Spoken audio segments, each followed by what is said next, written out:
तो आज मैं आपको एक अनोखी रहस्यमय कहानी सुनाऊंगा। अगर आप चैनल पर नए हैं तो अभी सब्सक्राइब कर ले तथा कहानी पूरा देखें। अंत में एक अनोखा रहस्य छुपा है। धन्यवाद। तो सुनिए। बहुत प्राचीन काल की बात है, जब सृष्टि अपनी शैशवावस्था में थी, तब कालवेद नामक एक तेजस्वी देवता हुए। कालवेद समय के प्रत्येक क्षण को नियंत्रित करने की शक्ति रखते थे। उनका अहंकार इतना प्रबल था कि वे स्वयं को महादेव से भी महान मानते थे, क्योंकि उनका मानना था कि समय काल हर वस्तु को नष्ट कर सकता है, यहाँ तक कि देवताओं को भी। कालवेद अक्सर गर्व से कहते थे, महादेव केवल संहार करते हैं, पर मैं हर संहार के बीच का क्षण हूँ। मैं अमर हूँ। क्यों? कि मैं स्वयं काल हूँ। एक दिन कालवेद ने अपनी शक्ति का प्रदर्शन करने के लिए कैलाश की ओर प्रस्थान किया। उन्होंने महादेव को चुनौती दी कि वे अपने अमरत्व को सिद्ध करें। महादेव उस समय गहन ध्यान में लीन थे। उनके पास नंदी और गण मौजूद थे। कालवेद ने अपनी शक्तियों का प्रयोग किया। तारांकन काल का बंधन। उन्होंने अपनी शक्ति से महादेव के चारों ओर एक ऐसा समय का चक्र बना दिया, जो केवल एक पल के लिए ही ठहर गया। उनका विचार था कि महादेव को इस एक पल के समय बंधन में फंसाकर वे सिद्ध कर देंगे कि महादेव भी उनके काल के अधीन हैं। तारांकन गणों पर प्रभाव। जब उन्होंने नंदी और अन्य गणों पर अपनी काल शक्ति का प्रयोग किया, तो वे क्षण भर में अत्यंत वृद्ध हो गए, फिर तुरंत अपनी मूल अवस्था में लौट आए। ये देखकर कालवेद का अहंकार और बढ़ गया। जब कालवेद ने उस एक पल के बंधन को महादेव पर डालने का प्रयास किया, तो महादेव ने आंखें खोल दी। महादेव ने अत्यंत शांत और स्थिर स्वर में कहा, कालवेद, तुम क्षणों को नियंत्रित कर सकते हो, पर तुम क्षणों के स्वामी नहीं हो। तुम मेरी इच्छा के अधीन कार्य करने वाले एक सेवक मात्र हो। ये सुनकर कालवेद क्रोधित हो गए और उन्होंने अपनी सारी शक्ति लगाकर महादेव पर अनंत काल का प्रहार किया। उनका उद्देश्य था कि महादेव को समय के ऐसे चक्र में फंसा दिया जाए, जहां वे न तो सृष्टि कर सके और न ही संहार। तब महादेव मंद मंद मुस्कुराए और उनके शरीर से एक अद्वितीय काला प्रकाश निकला। ये प्रकाश ऐसा था जिसने कालवेद के अनंत काल के प्रहार को निगल लिया। महादेव बोले, ग्रेटर देन, हे कालवेद, तुम जिसे काल कहते हो वह मेरी इच्छा है। तुम जिसे अमरता मानते हो वह एक भ्रम है, क्योंकि जो आज अमर है वह कल नहीं रहेगा।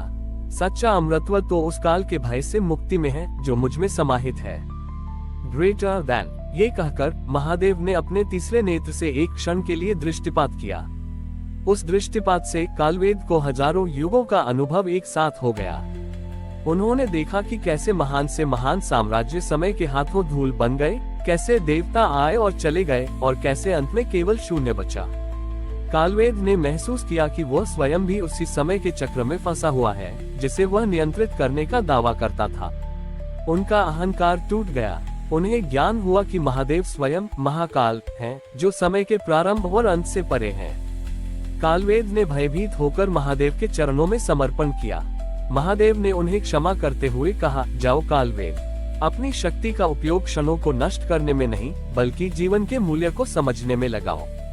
अब तुम महाकाल के सेवक कहलाओगे, जिसका कार्य केवल समय को सही दिशा देना होगा, न कि उस पर अहंकार करना। इस प्रकार कालवेद ने अपना अहंकार त्याग दिया और महादेव के सबसे बड़े सेवक बन गए। उन्होंने सिखाया कि सच्चा नियंत्रण शक्ति दिखाने में नहीं, बल्कि उस शक्ति को विनम्रता से संसार की सेवा में लगाने में है। ये कथा बताती है कि अहंकार और अमरता का भ्रम क्षणभंगुर है। महादेव ही महाकाल हैं और उनके चरणों में ही सब मय के भय से सच्ची मुक्ति संभव है। महादेव से ज्ञान प्राप्त करने और महाकाल का सेवक बनने के बाद कालवेद का जीवन पूरी तरह बदल गया। वह अब घमंड से भरे कालवेद नहीं, बल्कि विनम्र काल सेवक थे। उन्होंने अपनी शक्ति का उपयोग करना छोड़ दिया, लेकिन महादेव ने उन्हें एक नया कार्य सौंपा।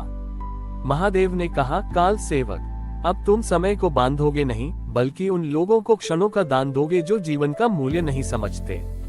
तुम्हारा कार्य ये सुनिश्चित करना होगा कि कोई भी प्राणी समय को व्यर्थ न समझे। काल सेवक ने ये कार्य स्वीकार किया और तुरंत पृथ्वीलोक पर गए। वो एक ऐसे राज्य में पहुंचे जहां का राजा विश्राम, जिसका अर्थ है अत्यधिक आराम, अपनी प्रजा के बीच अपनी आलस्य और समय बर्बाद करने की आदत के लिए जाना जाता था।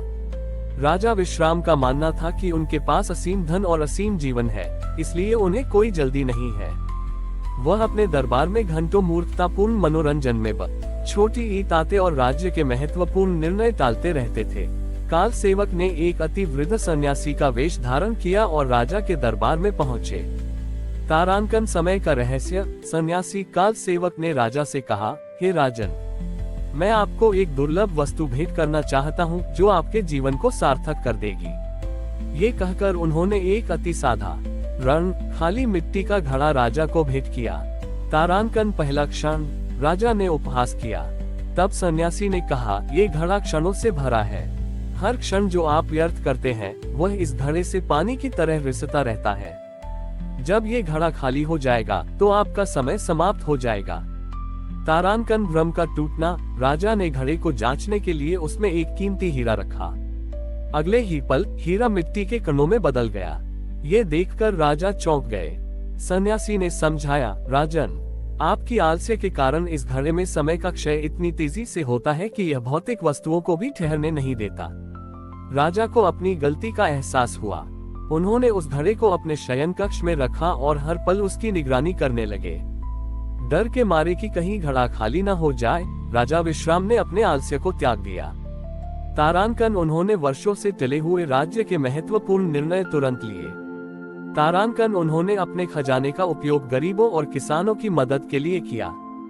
तारांकन उन्होंने दिन रात परिश्रम किया, ये सुनिश्चित करते हुए कि उनका एक भी क्षण व्यर्थ न हो। समय के साथ राजा विश्राम एक आलसी राजा से एक कर्मठ और न्यायप्रिय शासक बन गए। एक वर्ष बाद सन्यासी काल सेवक राजा के दरबार में वापस लौटे। राजा ने उन्हें साष्टांग प्रणाम किया। सन्यासी ने देखा कि राजा का मिट्टी का घड़ा अभी भी भरा हुआ था। सन्यासी ने मुस्कुराकर कहा, राजन, जिस क्षण तुमने अपने आलस्य का त्याग कर दिया और कर्म को ही अपना धर्म मान लिया, उसी क्षण मैंने तुम्हें क्षणों का दान देना बंद कर दिया।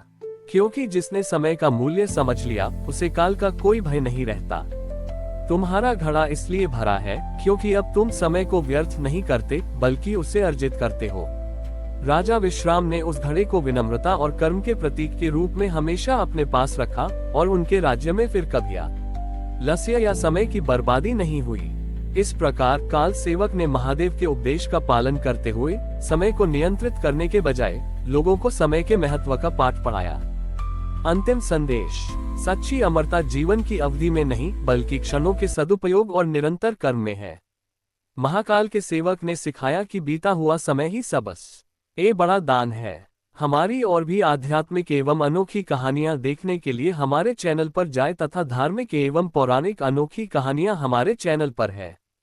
कृपया जाके देखें तथा हमारे चैनल को सब्सक्राइब करके रखें और वीडियो लाइक जरूर करें। धन्यवाद।